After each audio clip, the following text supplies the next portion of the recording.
បាទសួស្តីអ្នកនរគ្នាសូមស្វាគមន៍មកកាន់ Channel Houdimi ទាំងអស់គ្នាអញ្ចឹងថ្ងៃនេះផងដែរយើងមានអក្សរតពីវីដេអូមុនហើយអញ្ចឹងសម្រាប់ថ្ងៃនេះគឺយើងអក្សរជួអក្សរយ៉ណាអញ្ចឹងដែលអក្សរមុនដំបូងនេះគឺអក្សរយៈហើយអក្សរយៈមានពីរគំនូសហើយអញ្ចឹងយើងមើលរបៀបសរសេរនៅខាងស្ដាំណៃនេះ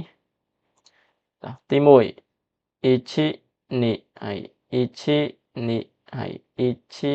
ni ណាហើយអញ្ចឹងគំនូសទី1យើងគូសពីឆ្វេងហើយទៅស្ដាំរៀងឡើងលើបន្តិចណាហើយបន្ទាប់មកចុះក្រោមមានកលៈហើយគំនូសទី2យើងគូសពីលើចុះក្រោមហើយដែលផ្អៀងមកផ្នែកខាងស្ដាំណាប្រឆិតមកផ្នែកខាងស្ដាំហើយយើងមើលរបៀបសរសេរដែលខ្ញុំសរសេរក្នុងវីដេអូនេះហើយសរសេរគូសវាមករៀងកោងសំទោសមករៀងខាងផ្នែកខាងឆ្វេងពេកហើយ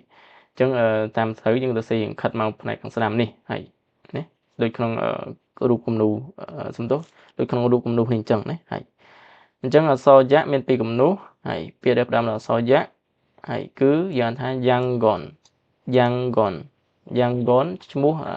អតីតរដ្ឋធានីរបស់ប្រទេសមីយ៉ាន់ម៉ាណាហើយអូខេបន្តមកទៀតយើងចូលមកកាន់អក្សរយឹ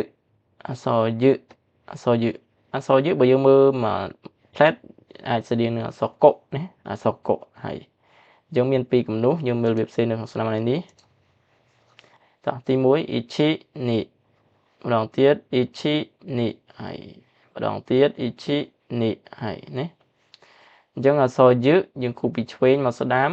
ចុះក្រោមមកចុះក្រោមវារៀងប្រឆិតបន្តិចណាហើយអត់ត្រង់ទេនៅពេលរៀងចុះក្រោមប្រឆិតមកផ្នែកខាងឆ្វេងណាគំនូសទី2យើងគូសពីឆ្វេងមកស្ដាំណាហើយ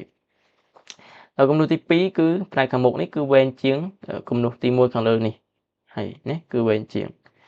ហើយអញ្ចឹងពាក្យដែលផ្ដើមដោយអក្សរយឹនេះគឺយ៉ាងថា UNICEF ហើយ